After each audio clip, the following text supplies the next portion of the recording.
Le Crédit Mutuel Nord-Europe présente l'agenda.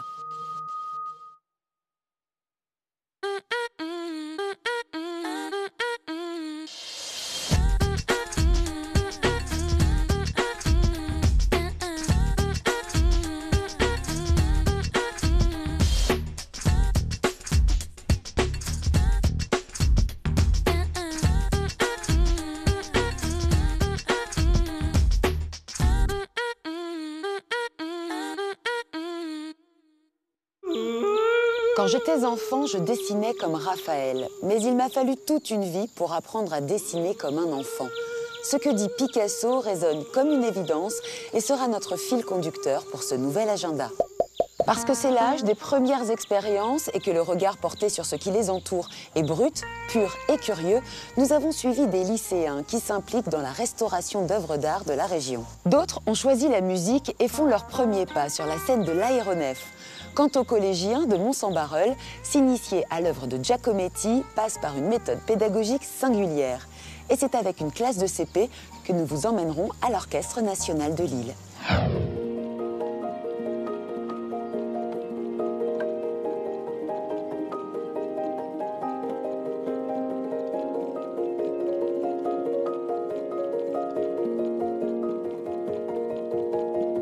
La sauvegarde de notre patrimoine n'est pas qu'une affaire de grandes personnes. Les plus jeunes sont eux aussi sensibilisés à la restauration des œuvres d'art en péril. La preuve avec la sauvegarde de l'art français. Cette fondation mobilise des lycéens pour identifier et sauver les trésors de notre commune, trop souvent oubliés. Une responsabilité que les jeunes prennent très au sérieux. Leur implication est exemplaire, à la hauteur de leur émotion quand ils découvrent pour la première fois les œuvres à restaurer.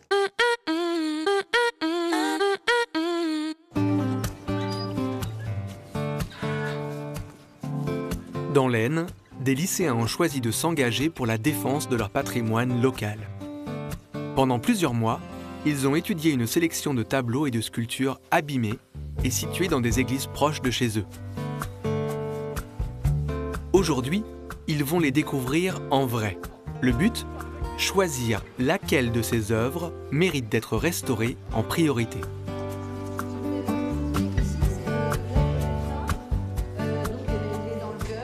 Vous voyez quand même, il y a beaucoup de désordre. Il manque évidemment le pupitre. Il tourne encore. Vous voyez, le bois est un petit peu souffert. Voilà, vous voyez, ça tourne, ça. Oui. Voilà. Voilà. J'aurais pas pensé qu'il était aussi coloré avec les photos. Ouais. Oui, il faisait un petit peu gris sur les photos. Oui. Je pensais vraiment que c'était aussi impressionnant. Même sans le repeindre ni le redorer, si on le nettoyait, Il serait bien mieux. il serait déjà beaucoup plus impressionnant.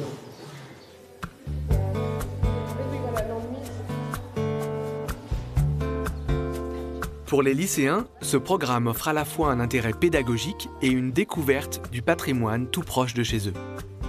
Ils sont aussi sensibilisés aux problématiques de sauvegarde des œuvres d'art, car les communes peuvent rarement assumer seules la restauration des trésors cachés par exemple dans leurs églises. Je trouve que les églises ne sont pas assez mises en valeur de manière générale, ou même les cathédrales. Et on ne se rend pas vraiment compte qu'on a ces petits trésors à l'intérieur. Donc d'aller découvrir ce genre de choses, j'ai trouvé que c'était très important. Quand il y a trop de lumière sur un tableau, la peinture devient terne et il peut s'abîmer. On a essayé de mesurer la lumière qu'il y avait avec un luxmètre pour savoir quel tableau on pouvait restaurer en priorité, parce que si c'est pour le restaurer mais le remettre à un endroit où il sera abîmé, c'est un peu moins utile parce qu'il va se redégrader à nouveau. C'est bizarre. Non, mais si on est en bas, il y a moins de lumière. Physiquement, voir les œuvres change tout par rapport à ce que nous avions pu voir sur photo. Et les contraintes d'exposition, enfin la mise en valeur par exemple de Saint-Sébastien là, fait que c'était une œuvre qu'ils n'avaient pas du tout retenue, voire très peu. D'ailleurs, ça a été un sujet de débat la semaine dernière. Mais là, sa mise en valeur, la lumière qui tombe dessus, fait que oui, ils sont en train de changer d'avis. Par rapport à Sainte-Catherine, sur laquelle ils avaient à l'origine clairement flashé, excusez-moi l'expression, mais c'est un peu ça. Et là, l'exposition de l'œuvre fait que, non, finalement, ils sont un peu déçus. Non, là, il est juste percé par ces flèches. Il en a une dans le flanc normalement. Parce que c'est un saint. C'est le saint patron des archers. On va avoir des discussions animées, je pense. Ah oui, c'est très bien, ça va partir au débat.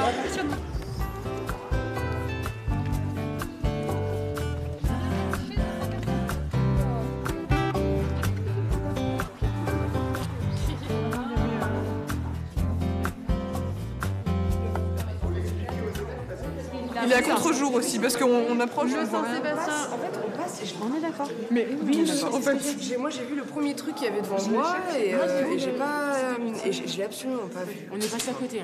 Ça m'a assez choquée parce qu'en photo, elle était vraiment très belle. Et j'étais la seule à avoir défendu cette œuvre et je suis passée à côté et j'ai l'impression que c'est un trésor que... Enfin, si j'arrive pas à la faire restaurer, ce serait vraiment dommage. La voir en vrai, c'est pas du tout pareil parce qu'on peut s'approcher, on peut reculer, on peut voir, se concentrer sur des petits détails, on a le temps de l'apprécier. Même les couleurs sont pas tout à fait les mêmes et pour moi, c'est indispensable d'aller voir des œuvres dans des musées ou dans des églises, comme c'est le cas là.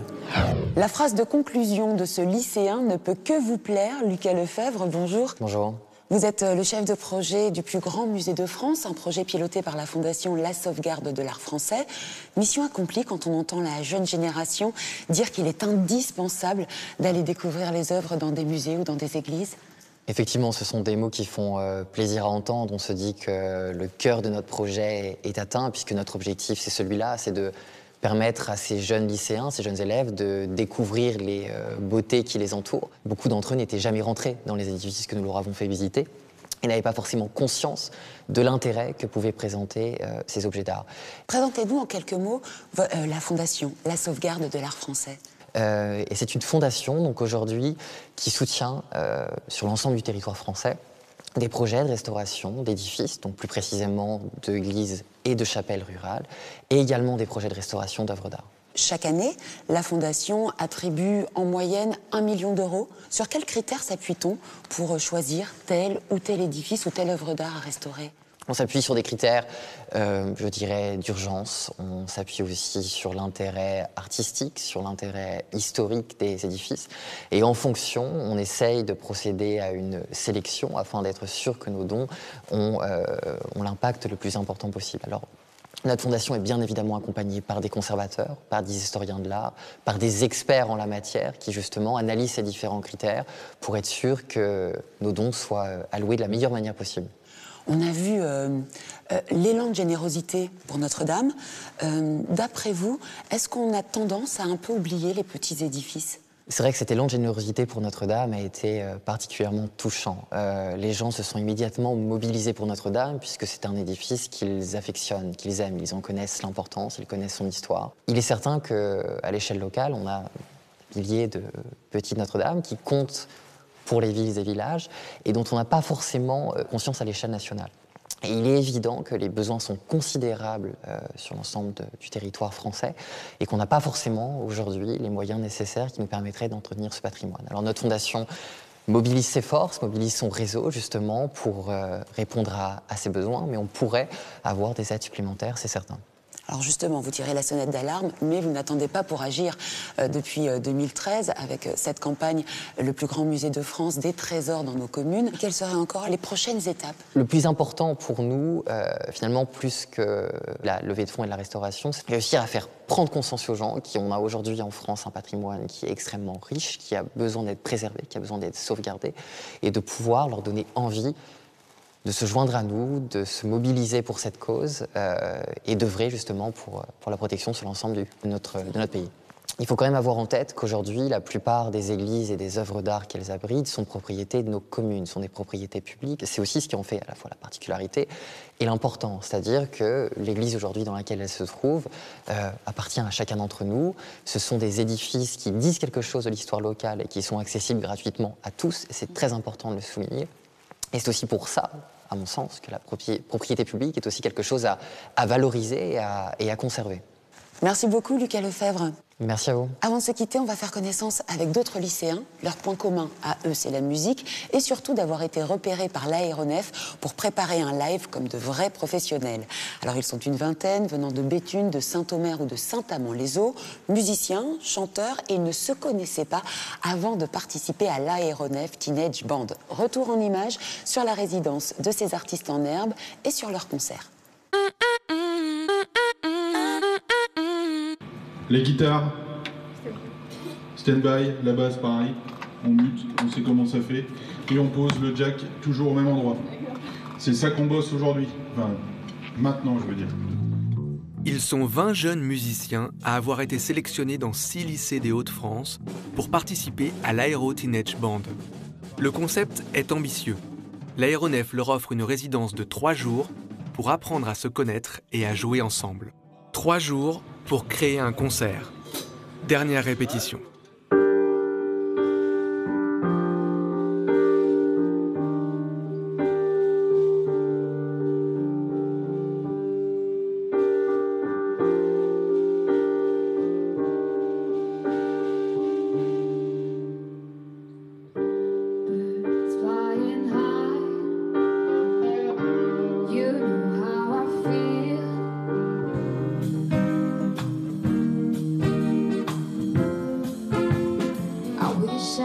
Do exactly what you did. I wish I could have you back.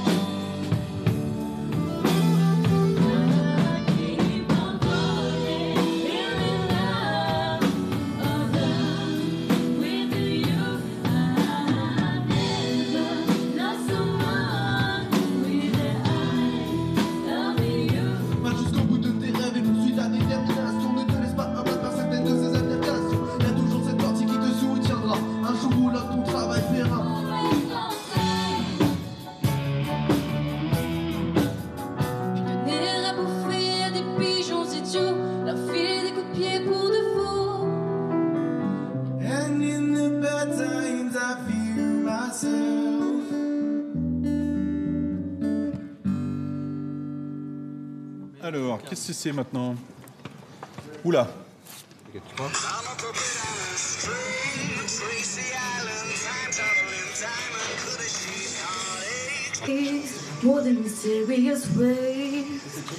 Ils ont une autre façon de bosser que nous, on n'avait pas. Je dis nous, je parle des vieux. Voilà. On n'allait pas commencer à chanter en écoutant notre iPhone dans les oreilles avec des écouteurs et ce genre de choses et à regarder les tutos YouTube et ce genre de trucs. Eux, ils sont vraiment élevés là-dedans. C'est une autre façon de faire. C'est une autre façon d'apprendre la musique qui apparemment fonctionne. Le but, c'était de les sortir de leur piole, quoi. J'ai entendu, mais c'est une tuerie, ces gars. Je pense que ce soir, ils sont plus stressés. Parce qu'il faut quand même monter sur une scène avec les lights, avec du gros son, avec du gros matos. Ça, tout de suite, ça fait un peu plus drôle. Mais là, je pense qu'ils se rendent pas bien compte, en fait.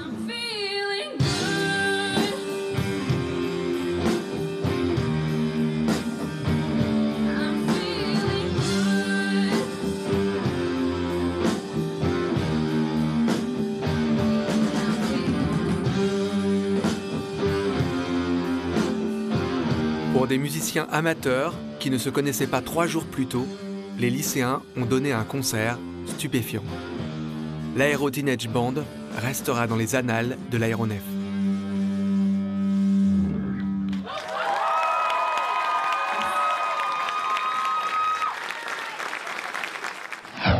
Donc Giacometti, c'est un artiste qui est suisse.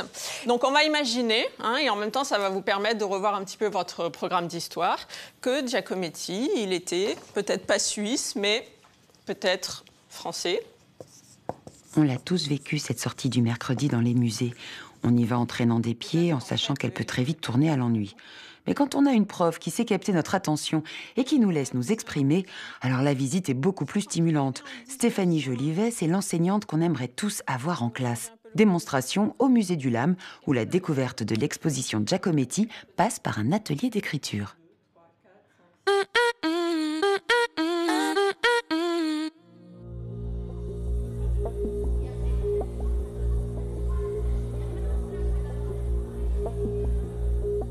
On va travailler sur l'homme qui marche, qui est là, d'accord ? Je vais vous donner une image que vous allez prendre au hasard. D'accord. Et vous allez devoir m'écrire un petit texte qui veuille dire quelque chose en croisant l'image et la sculpture. Ça va? Yes. Donc une quinzaine de lignes, ça doit être un vrai récit, d'accord? Un début, un milieu, une fin.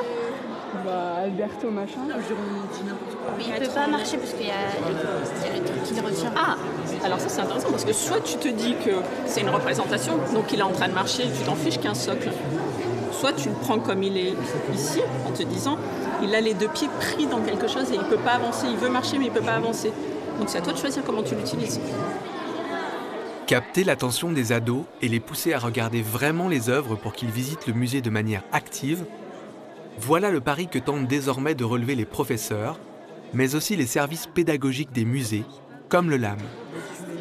Avec les tout petits et les 2-4 ans notamment, on a pensé des activités qui sont complètement rythmées sur les capacités d'écoute et d'attention des enfants, où le guide est dans la position d'être un acteur, où il va raconter une histoire. Donc ça sensibilise les enfants au vocabulaire plastique élémentaire. Ce qu'on propose aussi à partir de 7 ans à peu près, c'est des visites philo, totalement différentes des visites traditionnelles, où on retourne le schéma vraiment de visite, puisque le guide est plus du tout dans la transmission de savoir, mais il est vraiment juste un questionnant.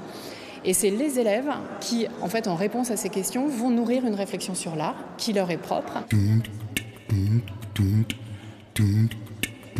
Vous avez, c'est ce qu'on appelle les cages, d'accord? Giacometti, il a fait des cages comme ça, il en a fait beaucoup, qui sont assez théâtrales. Donc là, vous pouvez choisir l'œuvre que vous voulez dans la salle. La consigne, elle est très simple, vous devez m'écrire une petite scène de théâtre.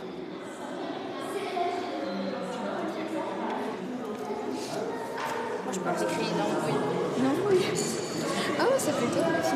Bah quoi, il tourne le doigt. Ouais, ah ouais, c'est vrai. Aujourd'hui, je vais être une guerrière, une putain d'Amazon, je règle pas sur ceux de nos ancêtres. On est venu pour respecter nos mères. Ce cirque est désormais célèbre et marque un pas dans l'histoire du féminisme. Pendant longtemps, les musées ont accompagné les publics en leur proposant des visites très traditionnelles. L'enjeu pour moi, c'est de décomplexer les visiteurs, de faire que ce musée appartienne à tous et que chacun s'en saisisse librement. Voilà, c'est d'en faire un lieu public en fait.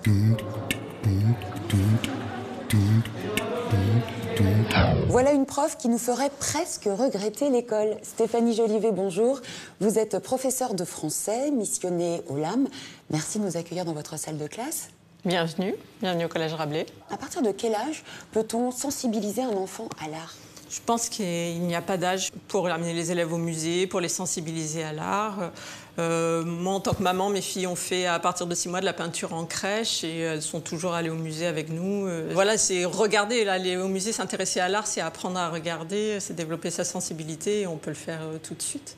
Alors vous intervenez auprès des enfants, des élèves, mais pas seulement. On ignore un peu trop souvent que dans les musées se cachent des personnes qui travaillent dans les coulisses. Votre mission auprès du LAM consiste en quoi ? Alors la mission auprès du LAM, elle consiste à créer des outils qui aident les collègues qui veulent venir au musée à s'emparer de la visite. Donc soit pour la préparer en amont, soit pour la prendre en charge eux-mêmes dans une visite autonome, ce qui fait qu'on n'est pas obligé de faire une visite guidée, un atelier. En fait, l'idée, c'est de faire vraiment le lien entre le musée et puis l'éducation nationale. Votre approche pédagogique, à vous, en tout cas celle que vous mettez en place ici au Collège Rabelais, est différente de celle qu'on peut appeler l'approche conventionnelle. La méthode et la pédagogie Freinet. Alors, en quoi ça consiste, cette pédagogie ? La pédagogie Freinet, en fait, met la création au cœur des apprentissages. C'est l'enfant créateur. C'est lui qui est le moteur de son apprentissage, c'est sa curiosité, c'est son envie de manipuler, c'est son envie de découvrir le monde. Mais en classe, en français, on va faire du texte libre, par exemple. En mathématiques, ils vont faire des créations musicales, en art plastique, etc. Ça permet comme ça d'apporter le programme, non pas nous, en disant aujourd'hui on va faire ça, voilà, mais tiens, j'ai lu ce texte-là et ça m'a fait penser à ce texte de Victor Hugo. Et du coup, c'est pas la même démarche. On n'est pas en train d'apporter quelque chose à des élèves qui ne se posent pas des questions, on est en train de répondre à quelque chose, voilà, soit une question qu'ils se posent, soit ils ont voulu écrire leur texte, puis là ils arrivent pas très bien à faire sentir la peur, par exemple, dans le texte. Et donc, on va leur apporter des outils à ce moment-là. Une des particularités de la pédagogie freinée, c'est qu'on travaille vraiment en coopération.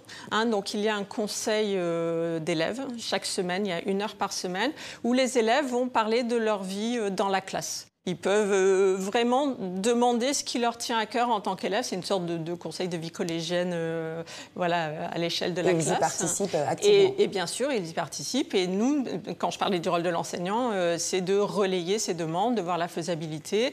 Et ensuite, ils s'emparent du projet et c'est eux qui vont faire les différentes démarches. Vous avez eu un retour peut-être en éveillant cette curiosité auprès de vos élèves de vocations qui se profilent ou Alors des vocations, en fait, dans l'enseignement, on travaille à long terme. Donc des vocations là tout de suite en sortant du musée, non. J'ai parfois d'anciens élèves, j'ai un ancien élève qui m'a contacté pour me demander de relire son livre. J'étais toute émue. Mais voilà, c'est plus, on le retrouve dans le long terme, ou des élèves qui sont au lycée et qui reviennent nous voir. Je crois quand même beaucoup que voilà, on sème des petites choses, on ne sait pas ce que ça donne. Voilà, et puis je me dis qu'un beau jour c'est le printemps, oui. Il peut se passer des tas de choses. Merci beaucoup Stéphanie. Mais je vous en prie, merci à vous. On aurait tort de croire que la musique classique est réservée aux adultes connaisseurs. L'éveil symphonique commence dès la maternelle à l'Orchestre national de Lille. On y apprend à écouter attentivement, à reconnaître les instruments, mais pas que. Vous allez découvrir comment l'art se place à la portée du regard d'un enfant pendant les représentations des ballets de Bizet et Ravel.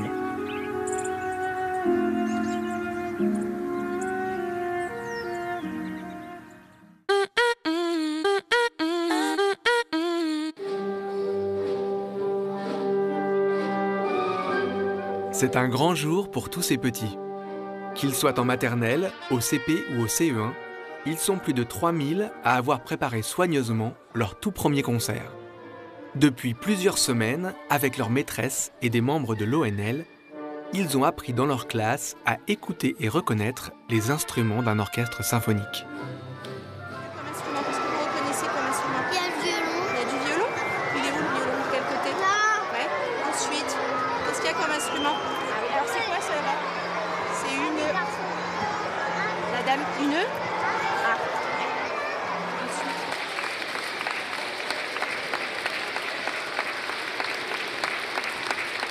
Ces enfants savent aussi qu'aujourd'hui, la musique va leur raconter 2 histoires incarnées par des danseurs. Les voilà prêts pour apprécier Ma mère Loi de Ravel et Jeux d'enfants de Bizet.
Pour motiver les tout-petits à rester concentrés pendant les 45 minutes de concert, l'ONL a inventé une formule participative.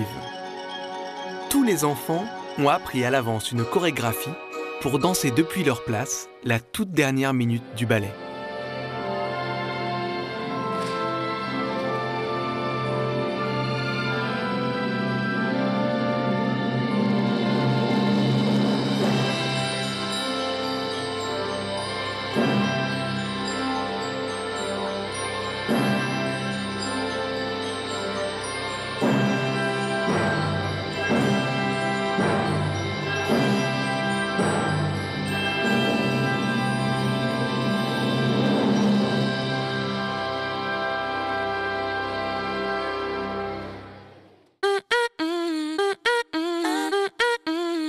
La jeunesse, vous l'aurez compris, est un état d'esprit à cultiver. Alors prenez des notes, voici les coups de cœur du mois pour rester jeune. Petit 1, on se bouge au Colisée de Roubaix avec Let's Move. Cette production, signée Sylvain Groux, est participative. En clair, on est dans l'univers de la comédie musicale. On commence par fredonner les airs de Chantons sous la pluie ou de Grise et on finit par danser tous ensemble. Alors le 31 mai, lâchez prise au Colisée de Roubaix. Petit 2, on file du côté de Dunkerque pour se sentir réellement tout petit. Gigantisme, c'est un projet à juste titre hors norme qui mêle l'art et l'industrie. Les installations, créées pour l'occasion par une quinzaine d'artistes internationaux, sont démesurées et témoignent de la folie créatrice et bâtisseuse. Cette triennale d'art contemporain est à découvrir jusqu'en janvier 2020. Petit 3, on embarque toute la famille au festival Jeune Public, l'enfance de l'art. Entre hip-hop, théâtre, marionnettes ou encore sorties à l'opéra, le programme devrait ravir tout le monde jusqu'au 2 juin. Tous les renseignements sont disponibles au Centre culturel de Wattrelos. Et petit 4, on va dire au revoir à NTM. La musique de ce groupe de rap légendaire a rythmé l'adolescence de beaucoup d'entre nous et 30 ans après ses débuts, le duo part une dernière fois en tournée. Tournée qui passe par le stade Pierre-Mauroy le 28 juin. Toute l'équipe de l'agenda revient le mois prochain et en attendant, n'oubliez pas d'être créatif. Est-ce qu'on vous a mis la fièvre? Est-ce qu'on vous a mis la fièvre?